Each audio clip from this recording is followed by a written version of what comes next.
where can I take my husband to fix this? And if it's not you, it's everyone here telling me that you're the best. And I know that you have a military affiliation, I know exactly who you are. But like, I know that professionals can take the uniform off and do what they're called to do. And so, but if it's not you, then where can I take my husband to figure that out?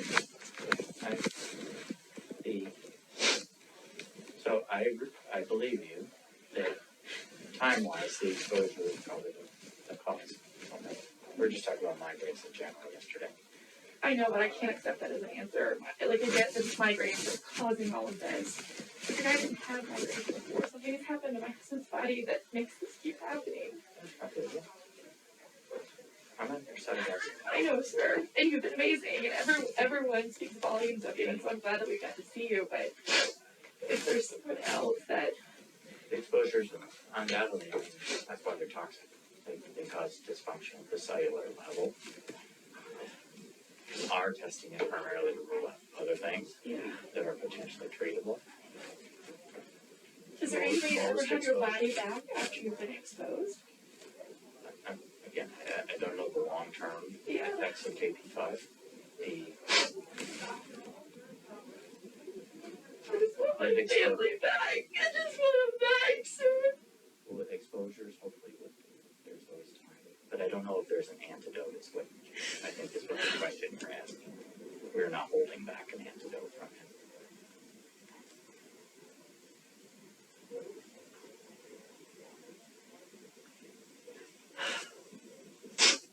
There may be a toxicology. I'll look and see if there's one at AMC. Anyone that you know that can help. Like, just one. I want to say that I need my partner back. I need someone to help me take care of my kids who are also really sick. Please.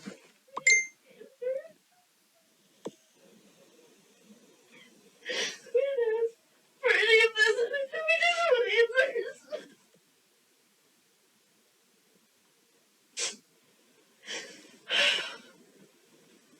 So if there's anyone that you know that has any experience in this, please, just, we're willing to do anything, go anywhere, spend any amount of money. I just want my husband back, and I want my kids to be okay.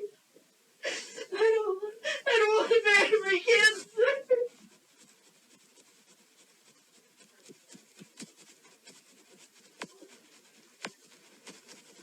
We want the same.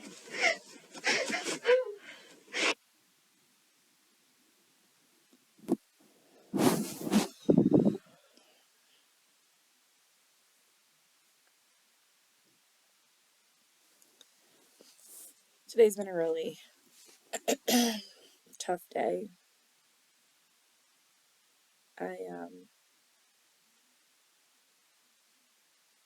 It's probably been the hardest day, to be completely honest, which is crazy because I think back to this entire year, like this crisis has consumed our entire year. Every day, every single day, there has been something about Red Hill that has impacted our family, whether it is legal or retaliation or behavioral health or physical health or procedure, doctor's appointment, surgery, recovery, figuring out finances and how we're going to pay for all the things that the military wouldn't when it comes to testing and proper and adequate medical care. Talking to you guys.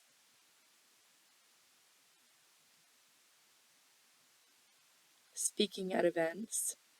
Talking to the media nearly every week. Going to Congress.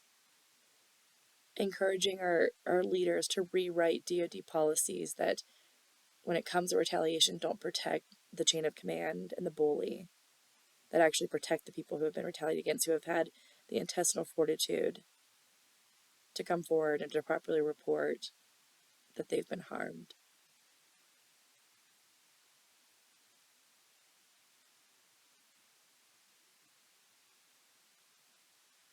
I've sat in the hospital every single day this week, and I have just watched my entire world fall apart,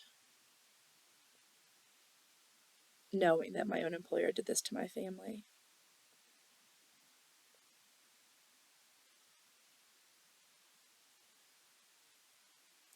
takes a lot for me to cry because I am not a crier. I have been fueled, no pun intended, by just anger, um, the pursuit of answers, fighting for each of you.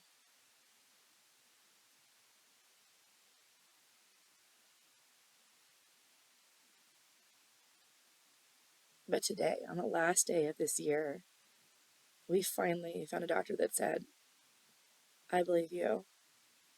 And all of this shit, this bullshit that your husband has been through and your children, but specifically your husband, because that's who we're in the hospital for now. Certainly jet fuel is a factor. And so we finally are starting to get answers. We found a doctor who literally has, over the past 3 or 4 days now, has thrown the kitchen sink at Patrick and his symptoms, the symptoms that he has had since December 11th of 2021. The same symptoms that he's in the hospital for now are the same symptoms that he went to the hospital then. And they have progressively gotten worse. And we have done everything possible. We have been so proactive with medical care. We got our family out of the environment. I kicked and screamed and ruffled every feather and wrote the Secretary of the Army to get off that island to protect my family. And today, a year later, we found a doctor who did an MRI, 2 CT scans, 2 X-rays, 39 labs, everything. Wouldn't release Patrick until we got answers. And by the way, Patrick is still not released, and we have no idea at this point when that'll be. But all of that came back normal. All of those typical standard imaging things, basic labs, have come back normal, just like they have for the past year. And so we said, stop. This is not a textbook thing. Like, what else can you do? If this was your kids, what would you do? If your kids were exposed to jet fuel and scary amounts of PFAS in their water, what tests would you run on them? So we finally made the decision that Patrick was going to do a spinal tap, which was the most painful experience for him. Would think that the doctor thinks that they might have brushed a nerve, and I wouldn't leave the room. I refused. And I almost passed out myself. It was horrifying to watch. But slowly but surely, those results started coming back. And to be clear, they will continue to come back. Like, we're going to have to wait a couple of days and some of the autoimmune stuff, weeks apparently. But I mean, he has tested Patrick for autoimmune stuff, blood cancers, infectious disease. And then, like I said, he did the spinal tap and checked the spinal fluid, which has come back. We know this for sure has come back abnormal. So I'm going to read just the notes that I took, because if there is anyone out there that can offer a second opinion or an opinion at all, or a doctor we should see, no matter where they are or how much money it'll cost my family, please. So the doctor said that what we know right now, we don't know everything, is that Patrick's spinal fluid is abnormal. He has a significant increase in the number of cells, but at this point he's not sure why. He's ruled out some stuff, like we've looked at things like MS, and they're not coming to my brain immediately, but we've ruled out some scary things. But he has some suspicions, but he won't say, which I actually appreciate, because he knows I'll probably be up all night researching it, because I don't sleep anymore, because all I do is research all of this scary shit about my kids and my husband. And we won't even start talking about me. But anyways, he says that the current pattern suggests some sort of chronic inflammation, and that could be from an autoimmune disease chronic infection. And right now he's trying to decipher if it's bacterial or viral. And he says the picture is pretty unclear. But bottom line is, we found a doctor who said, I believe you. We found a doctor who is getting answers. Like, on this last day of this godforsaken year, the results aren't good by any means. But we have wanted just some answer. Like, I think you heard me say before, like, we know that there is an exposure, and we know a toxic exposure, and we know what Patrick's symptoms have been and how they progressively have gotten worse. But the missing link is what in my husband's body has been harmed by this toxic exposure. Where is it? And I think that we have finally found what has been harmed, or starting to find that. So they started Patrick on this new medication, and he'll be on it for 14 days through an IV. And the doctor wanted to put him on this other bacterial medication, but Patrick's allergic to penicillin. So Patrick and I made the decision that, just based off the reaction that he might have, that the doctor warned us about, that we would want to know with 100% certainty that he does have this thing that that the doctor thinks he has. And so hopefully that panel should come back in the morning. They're also doing like an extensive workup. Patrick has this lesion that they found in the MRI.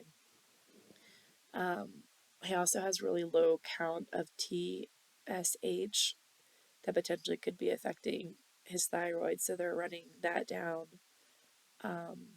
They've ran every autoimmune thing under the sun, and all this bacterial stuff and all of this viral stuff. Either way, we have found something for the first time in 1 year that's actually abnormal. Which, I know it's crazy, but it has, I think the reason I just feel so exhausted is because it's like, it's almost like a sense of relief. Like there's something. There's finally something that we can like narrow down and go after and potentially like treat, so that we can like get our life back. And I don't know why. Something being wrong brings me like a little bit of relief. But it does.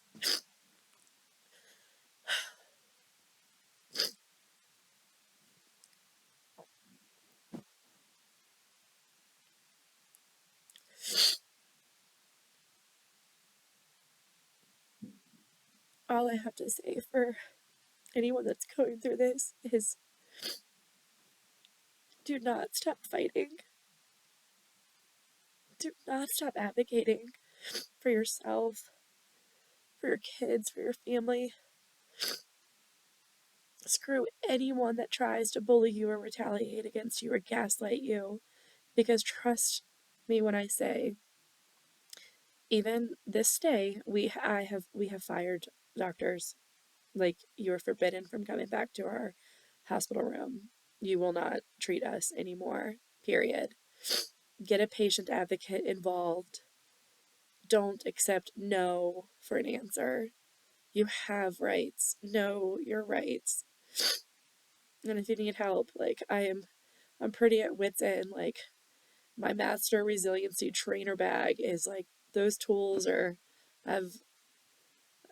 that tool bag is pretty empty right now, and I'm just struggling. I've never been so tired in my life.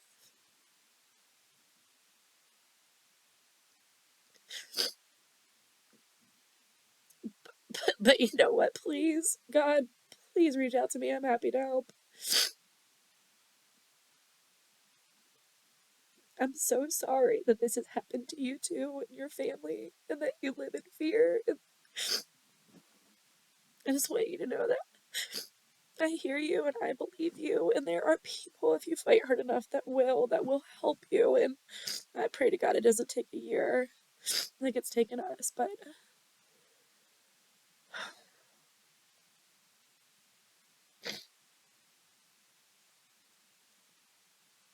please just, for everyone who has supported us, thank you.